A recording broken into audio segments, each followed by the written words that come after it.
नमस्कार. तुम्हा सगळ्यांचं स्वागत आहे मुंबई तक मध्ये. गेल्या अनेक दिवसांपासून चर्चा होती ती म्हणजे पुण्यातल्या दीनानाथ रुग्णालयाबद्दलची. तिथे ज्या भिसे गेल्या होत्या आणि त्यानंतर तिथे त्यांना उपचार मिळाले नाही. दुसऱ्या हॉस्पिटलमध्ये उपचारासाठी गेल्या पण दुर्दैवाने त्यांचा मृत्यू झाला. आणि त्यानंतर प्रश्न उपस्थित राहिलेला आहे की दीनानाथ रुग्णालयामध्ये नेमकं कशा पद्धतीचे उपचार होतात, कशा पद्धतीची पैशांची मागणी केली जाते. अर्थात या सगळ्या प्रकरणाची चौकशी सुरू आहे. तिथले जे डॉक्टर घैसास आहे त्यांनी राजीनामा सुद्धा दिलेला आहे. आणि दुसरीकडे या सगळ्याची उच्चस्तरीय चौकशी सुद्धा होती आहे. अर्थात दीनानाथनी हे मान्य केलंय की त्यांनी 10 लाख रुपये ऍडव्हान्स मागितला होता आणि तो मागायला नको होता, हे सुद्धा त्यांनी जाहीर केलेलं आहे. पण या सगळ्यानंतर अनेक प्रश्न उपस्थित होत आहेत की अशी जी हॉस्पिटल्स असतात, जी धर्मादाय हॉस्पिटल्स आहेत, त्यांनी कमी पैशामध्ये उपचार करणं आवश्यक आहे. गरजू रुग्णांना राखीव खाटा सुद्धा मिळणं आवश्यक आहे. पण खरंच या रुग्णालयांमध्ये अशा खाटा मिळतात का? खरंच गरजू रुग्णांवर तिथे उपचार होतात का? असे एक ना अनेक प्रश्न उपस्थित केले जात आहेत. आणि दीनानाथच्या प्रकरणानंतर अनेक लोक समोर येऊन त्यांच्या व्यथा मांडत आहेत, त्यांना आलेले अनुभव कथन करत आहेत. आणि असाच एक अनुभव आपल्याला आज या सगळ्या मुलाखतीमधनं जाणून घ्यायचा आहे. माझ्यासोबत संगीता लोटे आहेत, ज्यांना या हॉस्पिटलचा एक विदारक अनुभव आला होता. डॉक्टर भारत भारत लोटे हे एक प्रसिद्ध डॉक्टर होते, कोकणामधले ते प्रसिद्ध डॉक्टर होते. त्यांना एक दुर्धर आजार झाला आणि त्याच्या उपचारासाठी ते दीनानाथ हॉस्पिटलमध्ये गेले. तिथे त्यांच्यावर उपचार सुरू होते, परंतु दुर्दैवाने त्यांचा या सगळ्यामध्ये त्यांचं निधन झालं. पण त्यानंतर त्यांच्या कुटुंबियांना जे हालअपेष्टा सहन कराव्या लागल्या, रुग्णालय प्रशासनाकडनं त्यांना जो त्रास देण्यात आला, या सगळ्या बद्दल अनेक चर्चा होत आहेत. आणि स्वतः संगीता लोटे यांनी या संदर्भात एक पुस्तक सुद्धा लिहिलेलं आहे, ज्याचं नाव इच्छा मरण एक सत्यकथा असं आहे. आणि हे पुस्तक आता सगळीकडे अवेलेबल आहे, तुम्ही सुद्धा वाचू शकता. या पुस्तकामध्ये त्यांनी त्यांचे सगळे अनुभव कथन केलेले आहे. आणि नेमकं इच्छा मरण मागायची वेळ का आली, या सगळ्याबद्दलचे सुद्धा अनुभव त्यांनी लिहिलेले आहेत. आपल्यासोबत संगीता लोटे आहेत. मॅडम, आम्ही तुमचं ते पुस्तक पाहिलेलं आहे. तुम्ही त्याच्यामध्ये अनेक गोष्टी मांडलेल्या आहात आणि तुम्ही तुमचे अनुभव सुद्धा सांगत आहात. भिसे प्रकरणानंतर आता दीनानाथ रुग्णालयामधल्या अनेक गोष्टींवर बोट ठेवलं जात आहे. कशा पद्धतीची तिथे वागणूक मिळत आहे किंवा कशा पद्धतीची पैशांची मागणी केली जाते, हे तिथे म्हटलं जात आहे. आम्हाला तुमचा अनुभव जाणून घ्यायचा आहे. जेव्हा भारत सरांना तिथे ऍडमिट करण्यात आलं होतं, नेमकं कशासाठी आणलं होतं आणि त्यानंतर नेमकं हॉस्पिटलमध्ये काय घडलं? नमस्कार, मी सौ संगीता भारत लोटे. माझे मिस्टर स्वतः MBBS डॉक्टर होते. हम्म. ते कोकणात अतिशय दुर्गम भागात नोकरी केलेले 26 वर्ष आणि खूप नावाजलेले डॉक्टर, ज्यांना गरिबांचा डॉक्टर म्हणून एक किताब सगळ्या लोकांनी जनतेनं दिला होता. हो. कारण त्यांचं काम खूप मोठं होतं. ते 24 तास रुग्णांसाठी झटून झोंबून काम करणारे असतात ना, रक्त हाडाचे डॉक्टर म्हणतात तसं ते व्यक्तिमत्व. अतिशय शांत, प्रेमळ आणि अ, खूप म्हणजे सेवाभावी वृत्ती असणारी व्यक्ती म्हणून ते पूर्ण जिल्ह्यात प्रसिद्ध होते. तर डॉक्टरांचा प्रवास लहानपणापासूनचा थोडक्यात सांगते तर ते अतिशय गरीब कुटुंबातनं झालेले डॉक्टर, म्हणजे ज्याच्या पायात चप्पल नाही, हम्म. ज्याला एकाच ड्रेसवर तो MBBS होतोय, असा अतिशय गरिबीतनं प्रवास केलेला. पण त्यांनी बघितलं होतं की अ, अतिशय दुर्गम भागात खेड्यात डॉक्टर जात नाहीयेत, कारण तिथं सुख सुविधा नसतात. म्हणजे जेव्हा MBBS लोक होतात तेव्हा त्यांना एकतर स्वतःची प्रॅक्टिस करायची असते, मोठे मोठे हॉस्पिटल्स बांधायचे असतात, किंवा एखाद्या शहरात PSC ला नोकरी करायची असते.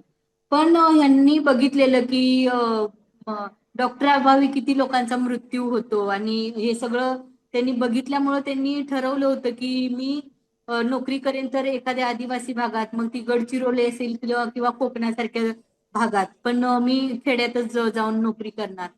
तर सुरुवातीचा प्रवास असा डॉक्टरांचा एकदम खेड्यातनं सुरू झाला होता, म्हणजे नोकरीचा. जिथं 10 बाय 10ची खोली होती, छोटीशी शेणाचं घर ते सारवायचं, संडास खूप दूर असायचं. म्हणजे असं सगळ्या गोष्टी कुठल्याही हे नाहीयेत म्हणजे. हम्म. तर असं सगळं खडतर प्रवास, म्हणजे तिथे जाऊन सुद्धा नोकरीच्या ठिकाणी हो. स्वतः गरीब असताना सुद्धा परत त्याच ह्याच्यात तसंच राहणं म्हणजे फार कमी लोकांना ते जमतं.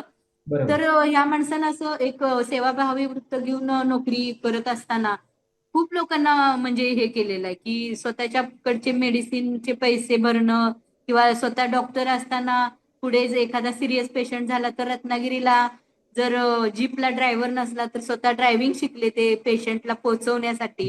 पुढे म्हणजे मोठ्या हम्म. एखाद्या हॉस्पिटलला सोडणं असू दे, किंवा पेशंट जर एखादा ऍक्सिडेंट असेल, क्रिटिकल असेल, तर स्वतः घेऊन जायचे ते त्या पेशंटला. असं अतिशय सेवाभावी वृत्तीनं काम केलेले डॉक्टर म्हणून ते जनमानसात एक गरिबांचे डॉक्टर म्हणून खूप प्रसिद्ध होते. पण 2017ला त्यांना 2-3 दिवस पोटात दुखलं आणि आम्ही आपलं रिस्क नको म्हणून एक सोनोग्राफी केली. सोनोग्राफीत छोटासा एक स्पॉट दिसला ब्लॅक कलरचा.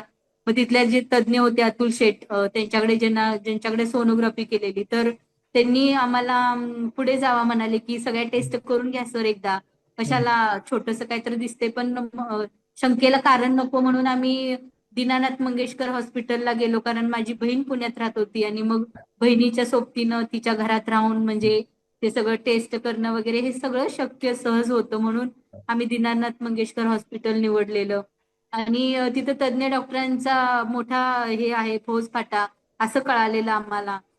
हम्म. जे माझ्या मग नंतर कळालं की छोटस गाठ आहे आणि ती एका व्हेन मधून जवळून जाते. ती व्हेन आणि ती गाठ जर चिकटली तर जगातला कुठलाच डॉक्टर माझ्या नवऱ्याला बरं करणार नाही, असं तिथले जे मुख्य डॉक्टर होते, जे हम्म. पॅनक्रियास स्पेशालिस्ट होते, निनाद देशमुख सर, त्यांनी आम्हाला असं सांगितल्यामुळं आम्ही सेकंड ओपिनियन घेतलेलं. एक देशपांडे म्हणून डॉक्टर, तर त्यांनी ते रिपोर्ट बघून सांगितलं होतं की मला तर ह्यात काय हे वाटत नाहीये की हे ऑपरेशन करणं, म्हणजे त्यांना वाटत होतं की डोंगर पोखरून उंदीर काढण्यासारखं, नाही केलं तरी चालणार आहे असं ते आम्हाला सांगत होते. पण दीनानाथ मधल्या डॉक्टर निनाद देशमुख सरांनी आम्हाला अशी भीती घातल्यामुळं आम्ही म्हटलं की कशाला रिस्क घ्या, हम्म. जगातला परत कुठलाच डॉक्टर तुमच्या नवऱ्याचं ऑपरेशन करू शकणार नाही किंवा हम्म. मग ते जातीलच, म्हणजे ती वेण आणि गाठ जर चिकटली तर. हम्म. आणि त्या भीतीला घाबरून आम्ही म्हटलं की चला 4.5 लाखाचा खर्च सांगितला होता आणि 15 दिवसच ऍडमिट करायचं, पण 200% खात्री तुम्हाला दिलेली. तुम्हाला मला फक्त एक समजून घ्यायचं आहे, म्हणजे ह्या सगळ्या भिसे प्रकरणामुळे मी सगळे प्रश्न विचारतोय. जेव्हा तुमच्या ह्या सगळ्या तपासण्या झाल्या, ऑपरेशन सांगितलं, त्यावेळेस तुम्हाला अंदाजित खर्च सांगितला होता का? जसा भिसेना 10 लाख रुपये लागतील असं तुम्हाला काही सांगितलं होतं का? हो, 4.5 लाख रुपये लागतील, 15 दिवसात होतील असं सांगितलेलं. आणि काही ऍडव्हान्सची मागणी केली होती की तुम्हाला ऍडव्हान्स भरावा? नाही नाही, ऍडव्हान्स वगैरे काही नव्हतं मागितलं आम्हाला. हा. पण तेव्हा ना म्हणजे आमच्याकडं माझ्या नवऱ्यावर खूप जबाबदाऱ्या होत्या. हम्म. माझा छोटा मुलगा स्पेशल चाइल्ड असल्यामुळं त्याचा खर्च, माझी सासू हम्म. आजारी असायची तिचा हम्म. सगळा खर्च, माझ्या आईला म्हणजे माझा भाऊ नव्हता त्यामुळं तिचं सगळं मेडिसिन, ती नेहमी आजारी असायची. तिचं 2016लाच पडलेली आणि मेंदूचं ऑपरेशन केलं होतं, तर हा. त्याला माझ्या नवऱ्यानंच 3-4 लाख रुपये खर्च केले होते. तर हम्म. आमच्याकडेच तेव्हा म्हणजे 4.5 लाख सुद्धा रुपये नव्हते.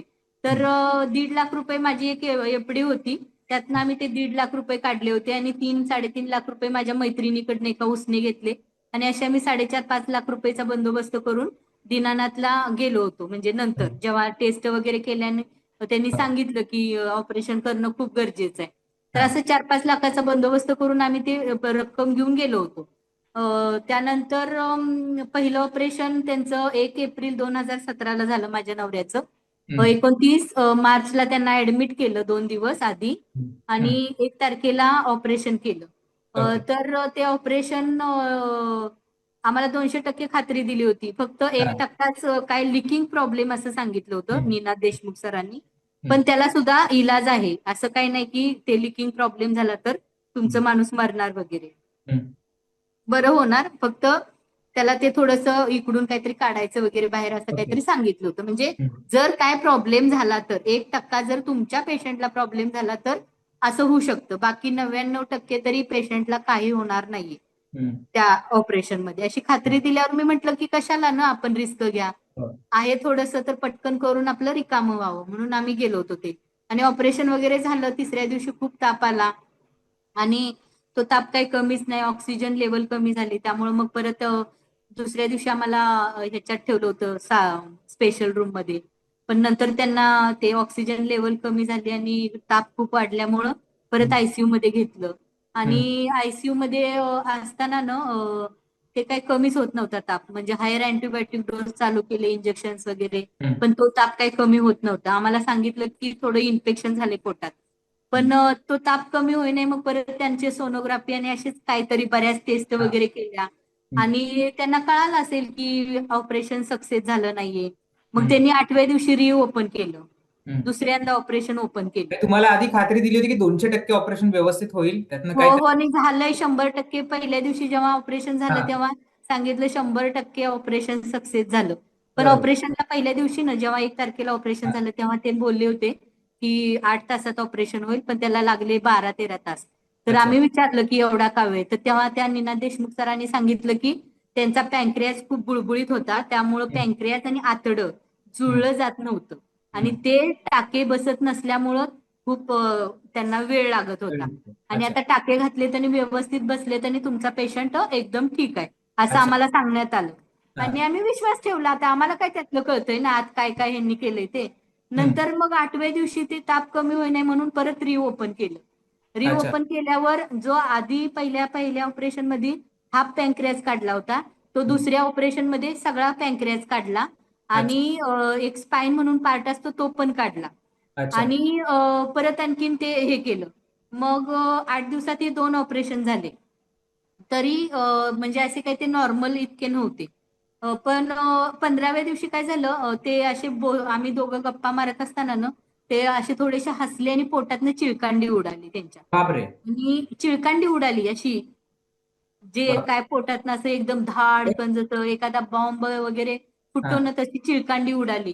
आणि हा. मी घाबरले खूप, म्हटलं हे काय असं अचानक उडलं हा. वगैरे. मी तिथल्या डॉक्टरांना नर्सना सांगितलं की असं काय झालंय बघा. मी हम्म. रडायला लागले. मग मला त्यांनी बाहेर काढलं आयसीयू मधनं हम्म. आणि तिसरं ऑपरेशन करून घेतलं. तिसऱ्यांदा परत ऑपरेशन केलं. पण लगेच त्या आणि दिवशी ऑपरेशन त्यांनी अर्जंट केलं? ते ऑपरेशन 15 दिवसात हे 3 ऑपरेशन झाली. म्हणजे पहिलं ऑपरेशन झालं, त्यानंतर मग तुम्हाला दुसरं ऑपरेशन करावं लागलं कारण ते त्यांना ताप आला खूप, आणि मग हे तिसरं ऑपरेशन झालं, हे अर्जंट मध्ये करावं लागलं? तिसरं ऑपरेशन म्हणजे पोटातनं ती चिळकांडी हो. उडाली ना म्हणून. बरोबर. हा, तिसरं. आणि ते ऑपरेशन करताना खरं तर जे मुख्य डॉक्टर होते ते नव्हते तेव्हा, हा. निनाद देशमुख. मग त्यांच्या असिस्टंटनं ते तिसरं ऑपरेशन ओपन करून ते केलं. आणि 15 दिवसात हे सगळं असं केलं आणि मग 4.5 लाख रुपये तर लगेच संपले, कारण नंतर खूप बरोबर. औषधं वगैरे. हो. आणि आता ह्यांच्या चुकीमुळं सगळं झालंय, आम्हाला दिसतंय हे सगळं.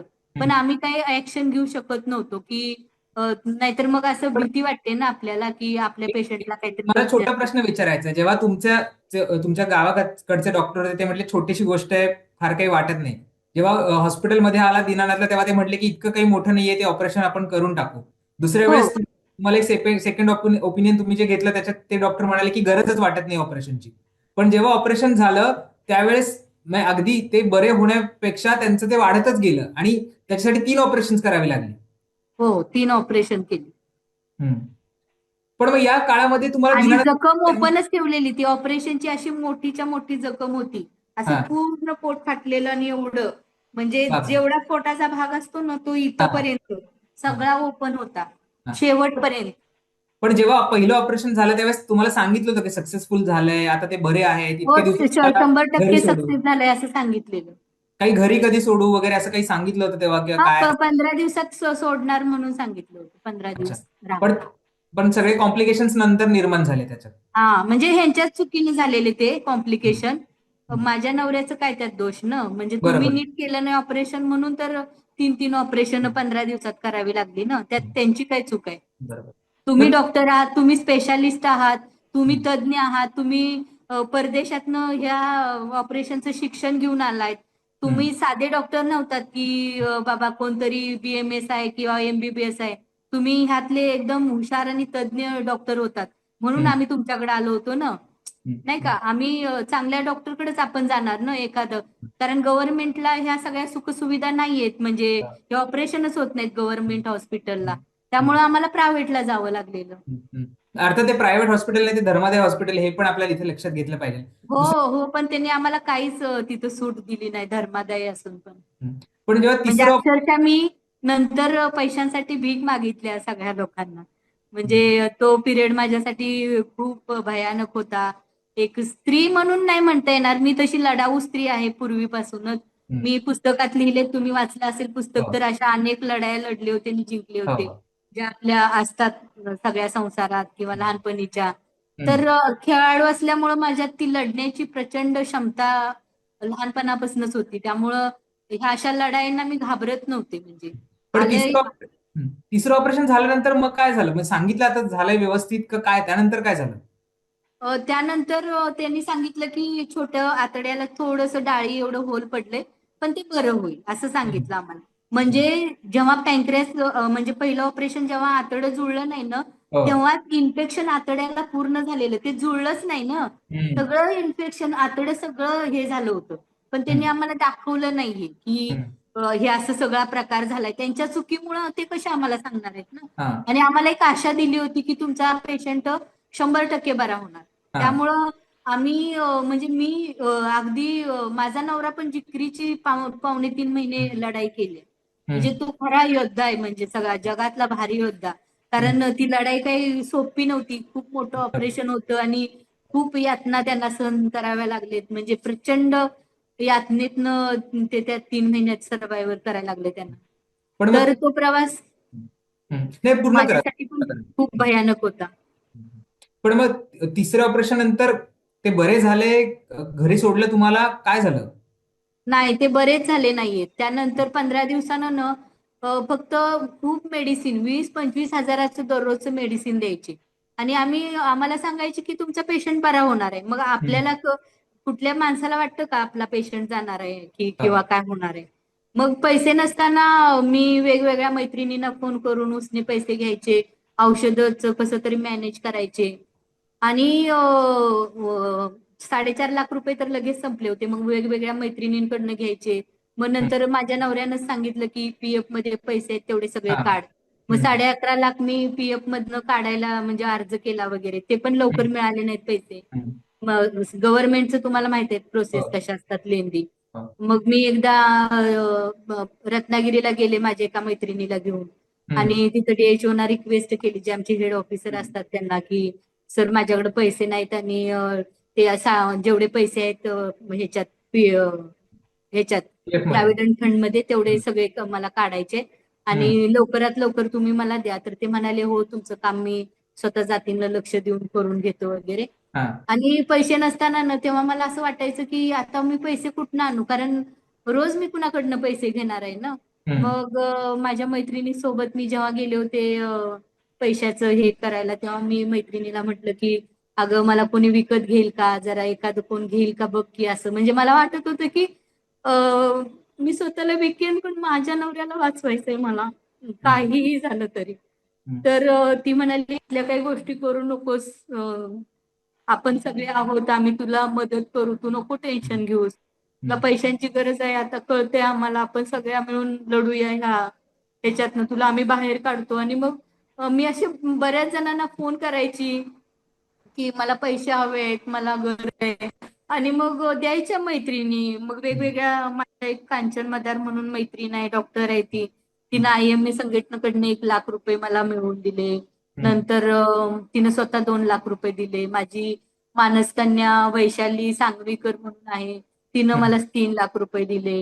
नंतर हम्म. श्रुतिका खोतकुंडे, तिनं 50,000 रुपये दिले. नंतर लायनेस क्लबचे अध्यक्ष प्रांजल गुंजवटे, तिनं 1 लाख आणून दिलेले मला. हम्म. म्हणजे अशा त्या मैत्रिणींनी त्यावेळी प्रचंड मदत केली होती मला.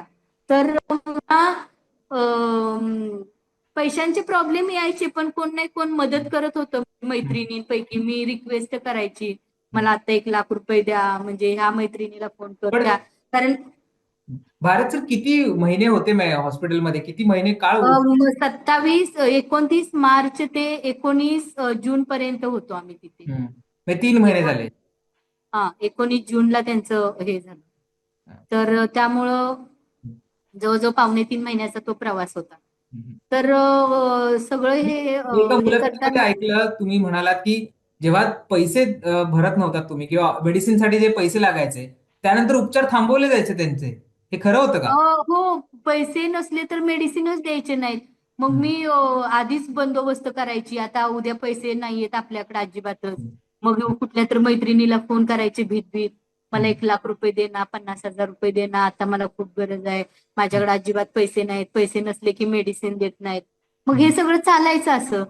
आणि त्यांना कुठे आता त्यांना काय वाटायचंच नाही, की त्यांना वाटायचं तुमचा पेशंट आहे, तुम्ही भरा, कुठनं पण आणा, जीव द्या, काय करायचंय ते करा, पण पैसे आणून भरा इथं. तुम्हाला काय फ्री इथं ठेवलंय दवाखाना? हम्म. तुमचा नवरा जॉबला आहे, हम्म. अधिकारी आहे सरकारी. हा. मग काय झालं असं, त्यांचा तो एक हे होता, म्हणजे नाही का ऍटिट्यूड.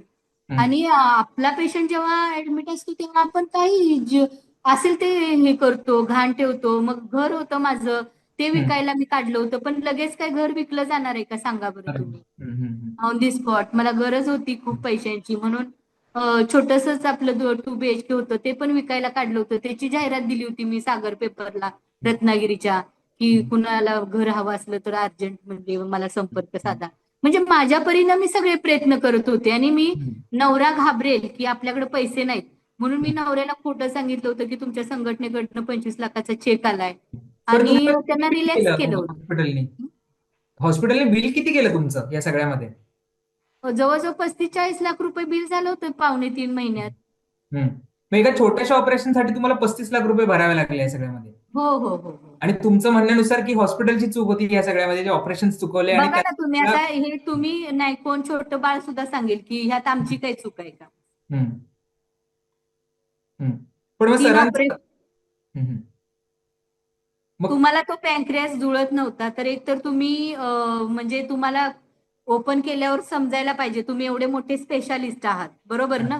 तुम्ही काही हम्म. साधे डॉक्टर नव्हतात. हम्म. ओपन केल्यावरच माणसाला ते सगळं अंदाज यायला पाहिजे की हो. बाबा हे होणार आहे का आपल्याच्यानं. हो. नाही हो. होत तर तुम्ही ते परत शिवून टाकायचं होतं ना, काहीच करायचं हम्म. नव्हतं. हम्म. बरोबर आहे ना. हम्म.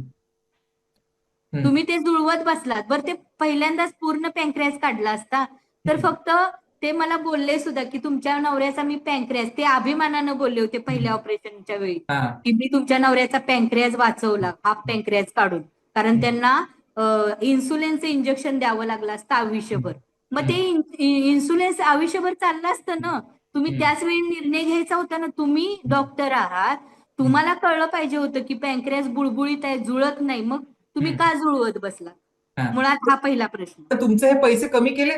कारण धर्मादाय हॉस्पिटल आहे इथे नाही नाही नाही, एक टाके रुपया वाचतात. सुद्धा सोडला नाहीये. नाही, जेव्हा ते गेले तेव्हा सुद्धा प्रेस सुद्धा देत नव्हते. आणि जे त्यांनी नंतर कशाचं 5 लाख रुपये बिल केलं होतं मला, मी तर पूर्ण, जेव्हा त्यांनी इच्छामरण मागितलं तेव्हा मी पूर्ण कोलॅप्सच झाले होते. हम्म. आणि मलाच काही शुद्ध नव्हती, काय करायचं काय हे हम्म. सगळं असं नाही का गरगरत होतं, आकाशच कोसळलं होतं माझ्यावर. तरी मी हम्म. एकटी लढत होती, माझी मुलं छोटी होती तेव्हा, मोठा मुलगा शिकत होता, छोटा हम्म. मुलगा 12वीला होता.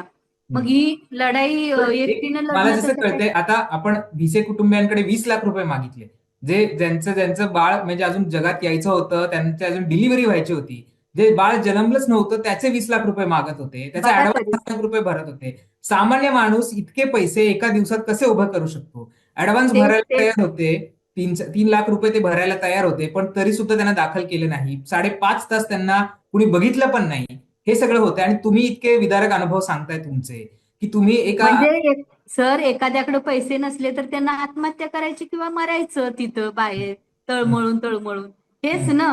मग हम्म. गव्हर्नमेंटचं काय काम आहे, म्हणजे तुम्ही हम्म. लोकांचं जर आरोग्य बद्दल जर जागृत नसाल तर मग काय, म्हणजे लोकांनी करायचं काय.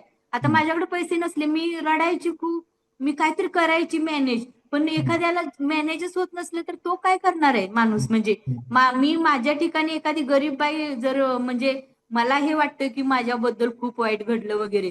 पण मी तरी खूप म्हणजे माझा नवरा डॉक्टर असल्यामुळं हो. किंवा माझ्या मैत्रिणी खूप स्ट्रॉंग मला हेल्प करणारे सपोर्ट असल्यामुळं करायचं. मी हम्म. ही लढाई लढले तरी. पण हम्म. गरीब बाईनं कशी लढली असती सांगा बरं, एखादीकडे हम्म. काहीच पैसे नाहीत आणि तिच्यावर हा प्रसंग आलाय.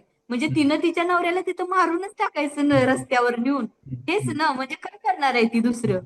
पण मग 40 लाख रुपये त्यांनी काहीच कमी केले नाहीत? तुम्ही रिक्वेस्ट केली त्यांना काय कमी करा किंवा हे इतके हो उपचाराला हो, नाही ते म्हणाले की नाही तुम्हाला भरावेच लागतील हे सगळे पैसे. हा. तुम्ही पैसे वगैरे. बॉडी देत नव्हते म्हणजे विचार करा.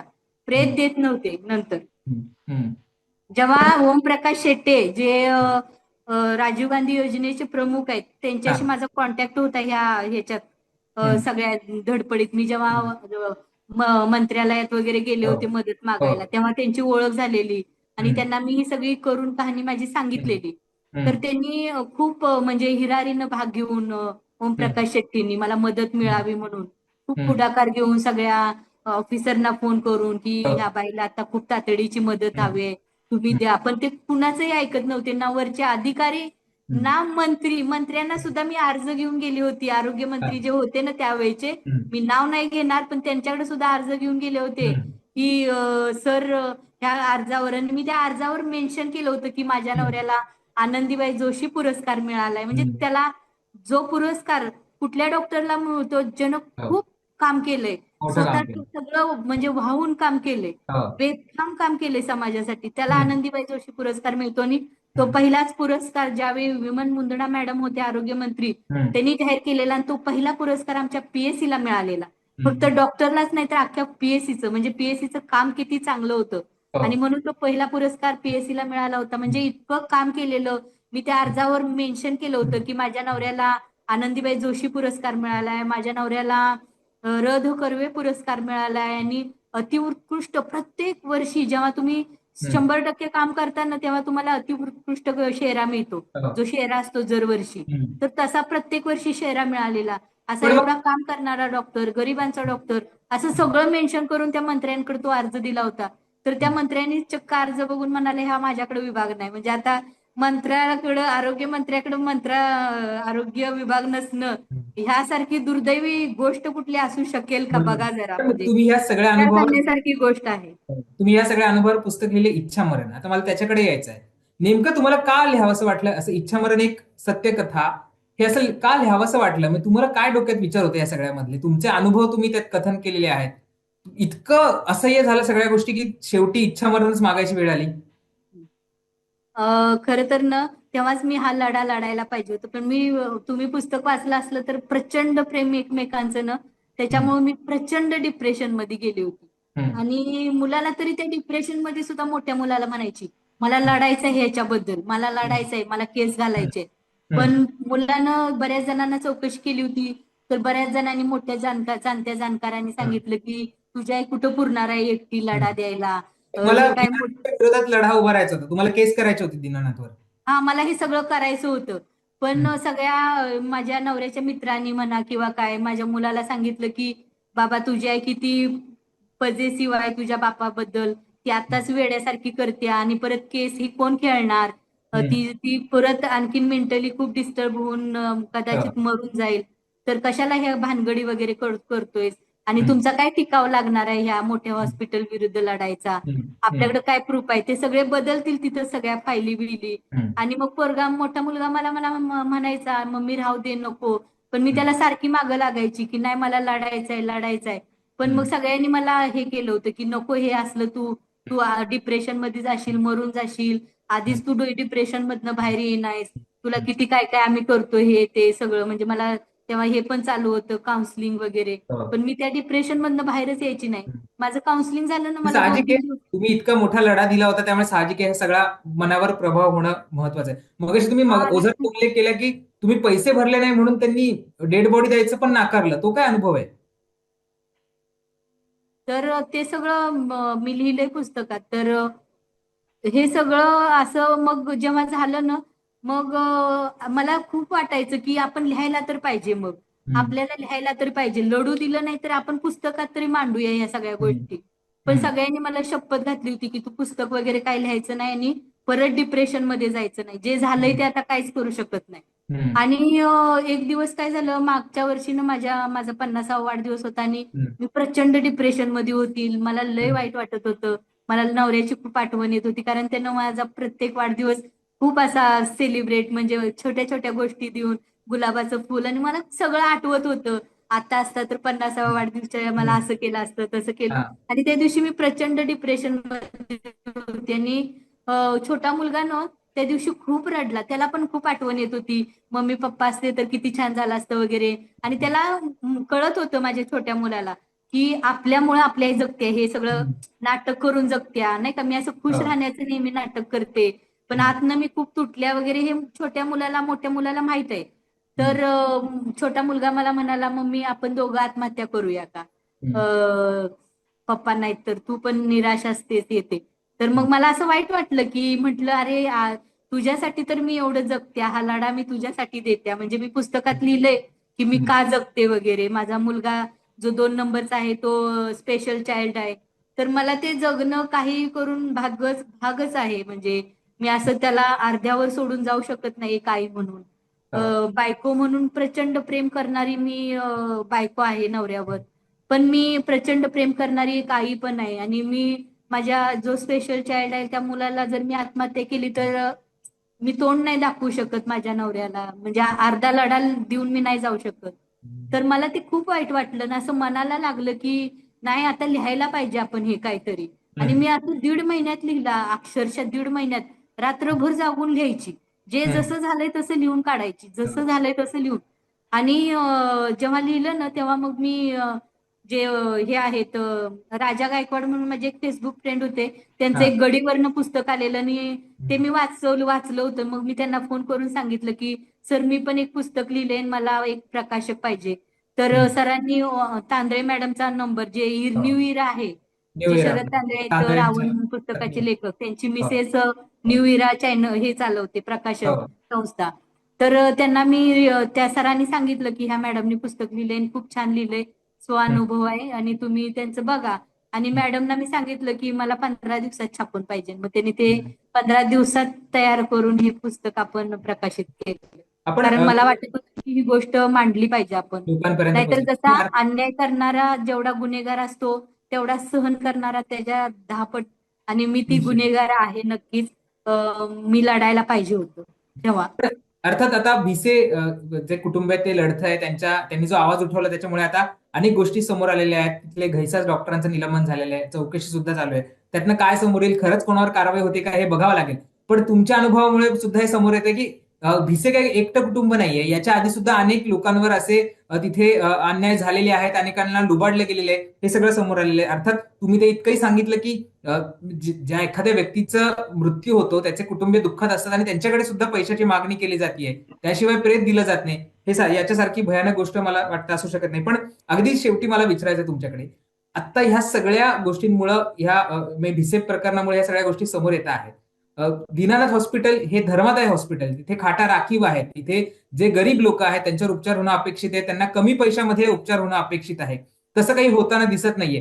प्रायव्हेट हॉस्पिटलचे तर वेगळेच चित्र असू शकतं, तिथे तर किती पैसे घेतले जात असतील, किती लोकांवर अन्याय होत असतील, हा भाग वेगळा आहे.